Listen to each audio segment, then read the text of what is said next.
সুপ্রিয় দর্শক, আসসালামু আলাইকুম।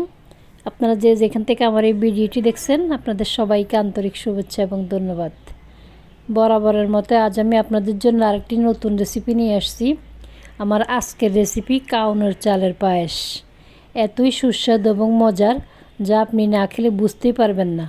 চলুন তাহলে দেখি আমার আজকের রেসিপি কাউনের চালের পায়েস। প্রথমে আমি চুলায় একটি ফ্রাই প্যান বসিয়ে 1 লিটার ফুল ক্রিম তরল দুধ দিয়ে দিলাম। এখানে আপনারা অবশ্যই ফুল ক্রিম তরল দুধ দেওয়ার জন্য চেষ্টা করবেন। এবার দুধ গরম হয়ে আসলে আমি কিছু এলাচ এবং কিছু দারুচিনি দিয়ে দিলাম এবং একটি তেজপাতা দিয়ে দিলাম।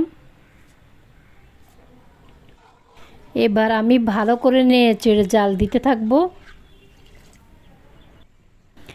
কাউনের চালের পায়েসে আপনারা দুধটা যত ঘন করে নেবেন, ততই সুস্বাদু এবং মজার হবে। আপনাদের হাতের কাছে যদি তরল দুধ না থাকে, তাহলে গুঁড়ো দুধ দিয়েও রান্না করতে পারেন। এভাবে কিছুক্ষণ জাল দিয়ে এবার আমি মেজারমেন্ট কাপের 1 কাপ খেজুরের গুড় দিয়ে দিলাম।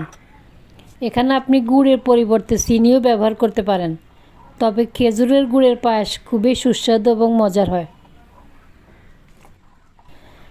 কাউনের চালের পায়েস সাধারণত খেজুরের গুড় দিয়ে রান্না করলে ভালো হয়। আমি সবসময় বাসায় কাউনের চালের পায়েস রান্না করি, ভাবলাম আজকে একটু আপনাদের সাথে শেয়ার করি।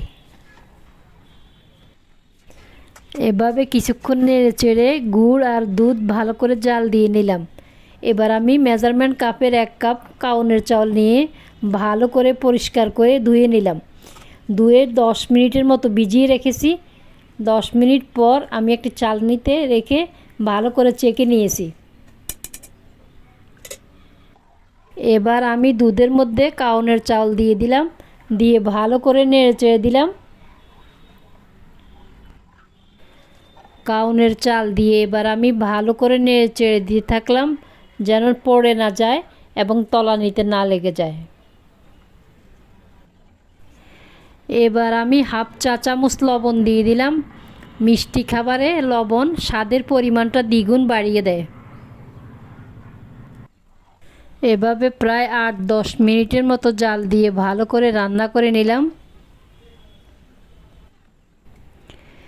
দেখেন ঘন হয়ে আসছে। ঘনত্বের পরিমাণটা আপনাদের উপর নির্ভর করবে।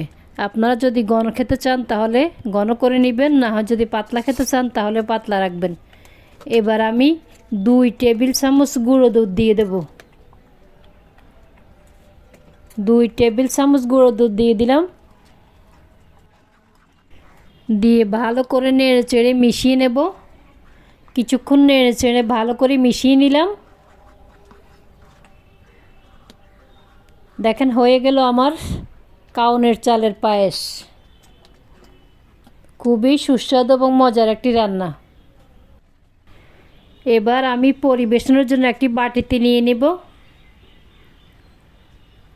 একটু একটু করে আমি সবগুলো পায়েস বাটিতে নিয়ে নিচ্ছি।